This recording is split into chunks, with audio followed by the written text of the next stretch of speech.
Okay, so this freeze frame isn't going to last forever, so let's go over my deployments. I bench Kaze and Silas. Their marriage is a high priority, and there aren't any mages from them, while Odin and Niles are back on the team since their support mode is joining this map, and I want all the bows I can get. I bought the Bulldax for release, and she's going to demolish everything with it. Let's go.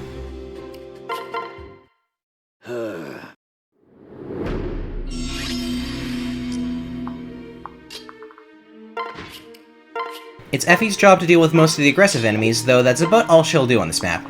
I don't actually want her to gain that much experience here for reasons I'll get into 2 videos from now. Unfortunately, she does gain some experience here, because my plans hadn't fully materialized.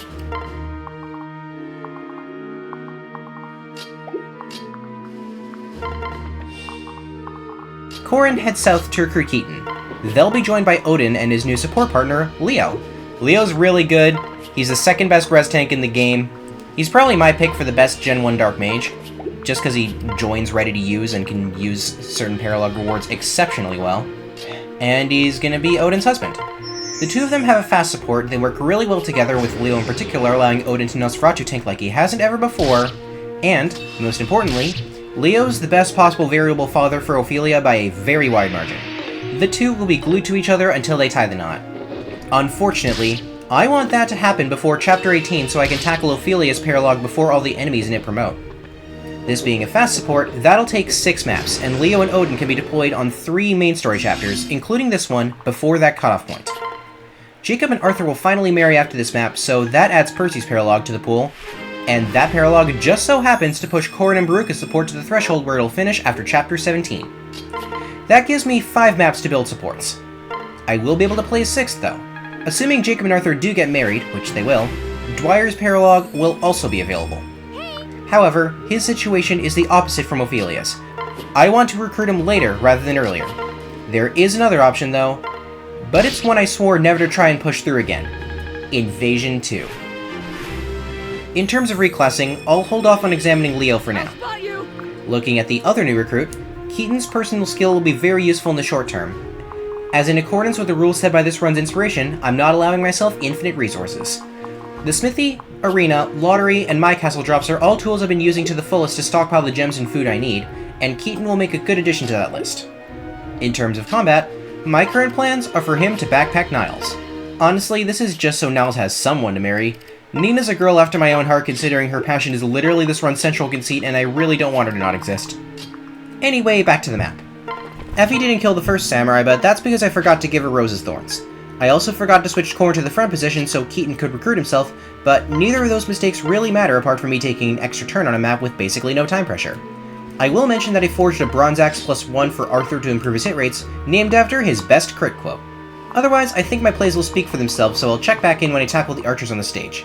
Enjoy the in-game audio for once. The recordings for the 2 maps in this video were short enough that I could just fit everything in here.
Now, with the help from Inspiring Song and Nyx's Fire Tome, Leo's gonna take on the Hexing Rod Shrine Maiden on player phase and the Archers and enemy phase.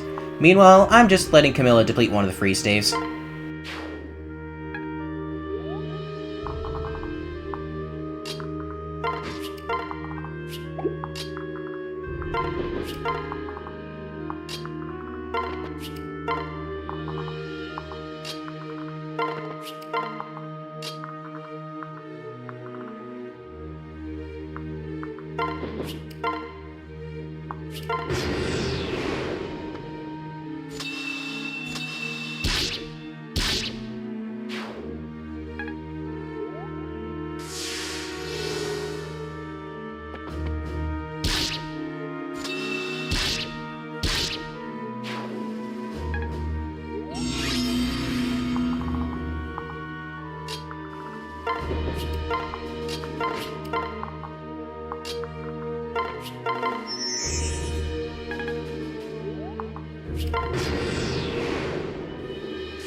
The experience from these Oni will go to Elise, who's now able to use magic again with her Bolt Axe.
And that's the stage secured. I'll spend some time ferrying everyone up to the stage, depleting the staves, and getting ready to trigger the reinforcements.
Now, it's absolutely vital that Leo one-rounds the lunge archery he's about to aggro, so I'm once again giving him Inspiring Song. Possible because of the 3 wyverns I brought to this map. I'll elaborate on that next turn.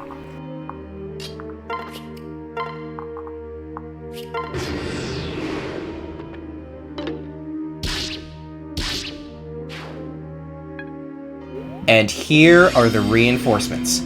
All 3 of my grounded units don't want to stay here, so they pair into flyers to concentrate my team on the stage. By the way, Niku, I'm sorry for suggesting this tactic. It's a completely different tack to your usual plans, and trying to meet them in the middle caused what it did.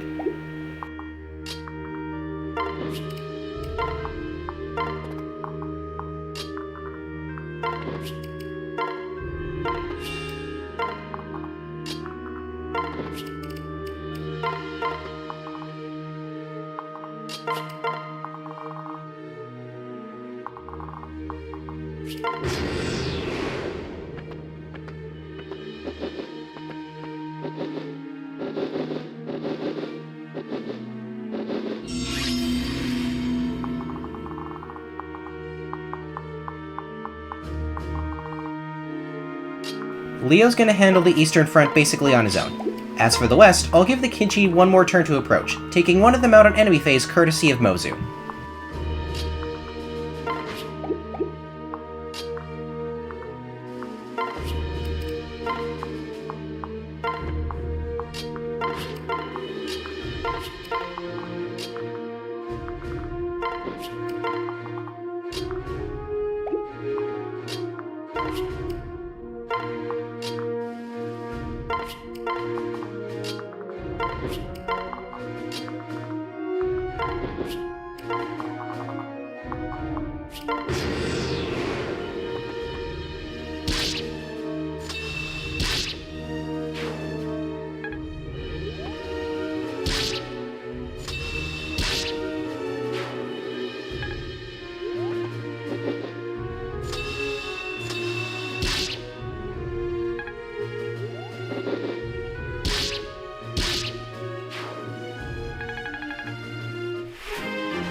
Yep.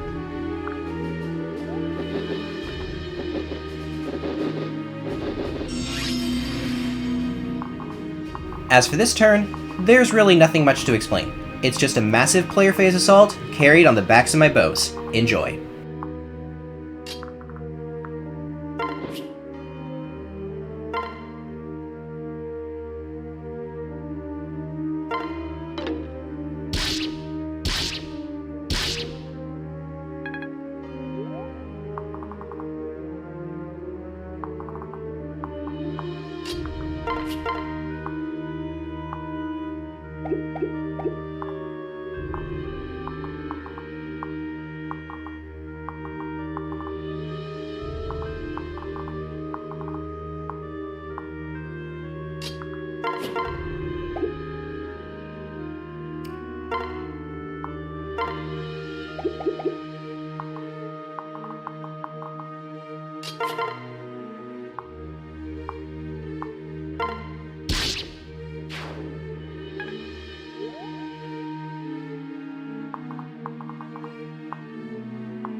All right.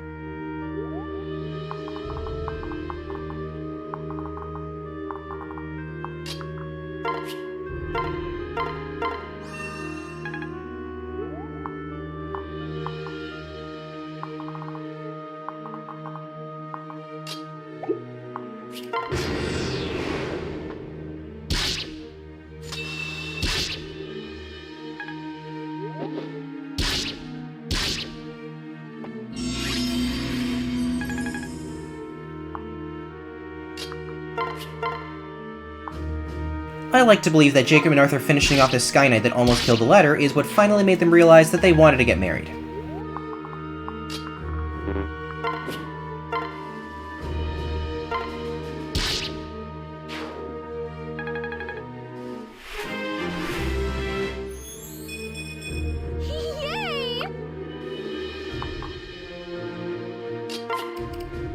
Leo's thinned out the herd, so it's Odin's turn to gain some experience from this. The scary part of this map's over at this point, though. So enjoy the next 8 or so minutes of me mopping up the remnants.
Yes.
At level 14, my Effie is at her strength average and slightly speed blessed.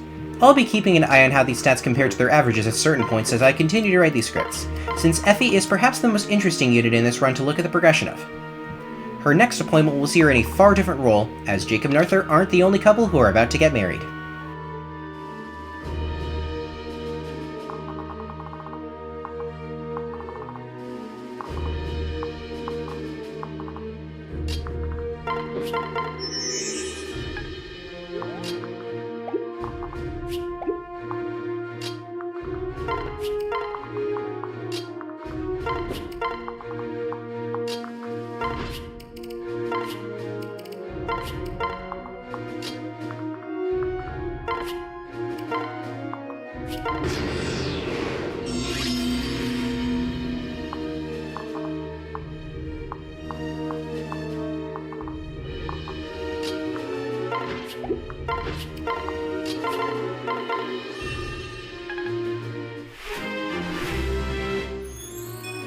Well,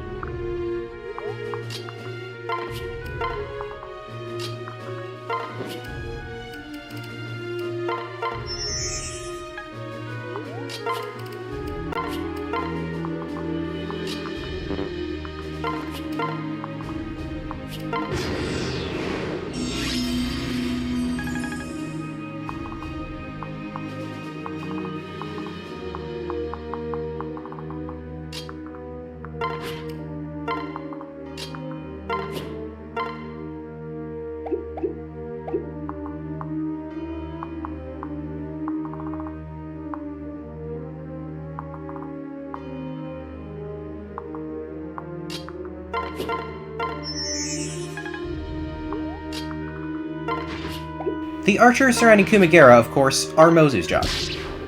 I really wanted her to hit level 19 here, since she won't be deployed for quite a while after this chapter, but that sadly wasn't in the cards without giving her the boss kill, which I wanted to go to Niles. Let's see how that turned out.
Almost got Odin killed from counter magic there, that would have been bad.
And that's Chapter 14. Before we move on, though, it's time to check up on our support ranks.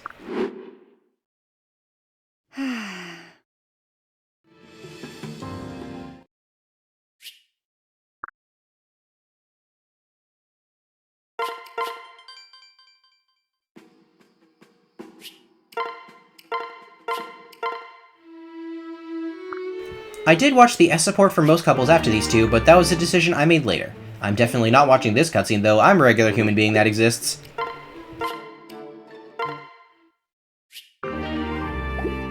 As for what I said earlier about needing 6 maps to finish Leo and Odin support, well, this has to be the most clutch My Castle drop I've ever had. That Seed of Trust completely cuts out Invasion 2 from my route, and you'll see why later. Chapter 15 is the easiest map in Conquest. I've made it even easier by pumping Corrin full of tonics, so let's go. I'm going to let this map play out without commentary for the most part, but there's a couple things I want to discuss. The first of which is Corrin's promotion timing. As I said in the last video, I'm waiting until level 20, but that's a decision I made on this map when I saw how quickly I reached level 19. The second, and much more important decision, regards the 3 remaining mid-game heart seals. Hopefully, Mozu and Elise have justified my investment of the 2 early seals enough. However, there are a lot of characters in my army right now who would love a heart seal. Corrin really wants to pick up Soul before taking flight. Jacob wants inspiration to pass down to his kids. Odin wants to grab Vantage and potentially even take a second heart seal to get back. Camilla appreciates the better stats of Wyvern Lord, while Baruka also gets a lot out of Soul. Leo would like to get Nosferatu access by going Sorcerer. Gunter would love the opportunity to be a better backpack for Corrin. And 3 units that are about to join all really want a heart seal for various reasons. For me, only one of those heart seals is spoken for, and that heart seal will be used in Chapter 19. I have 3 main candidates in mind for the other 2, and I'll spoil that I didn't decide who's going to be left out until the second map of my next video. Feel free to speculate in the comment section who I'm giving them to. Until then, enjoy Past Below.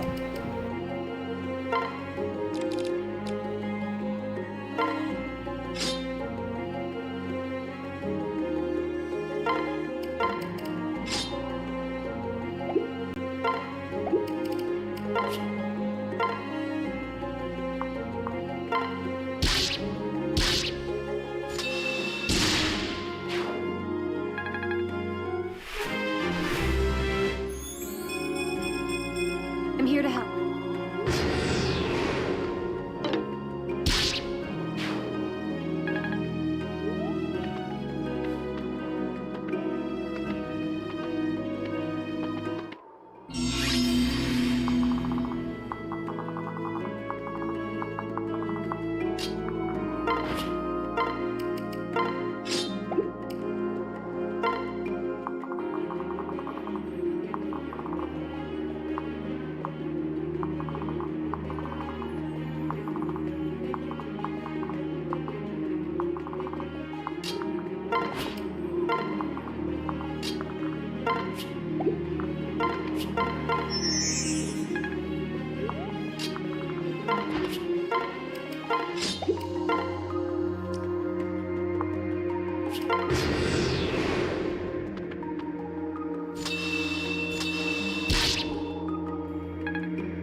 This is...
Out.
I am not regretting my decision to promote Corrin at level 20.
And that's Chapter 15.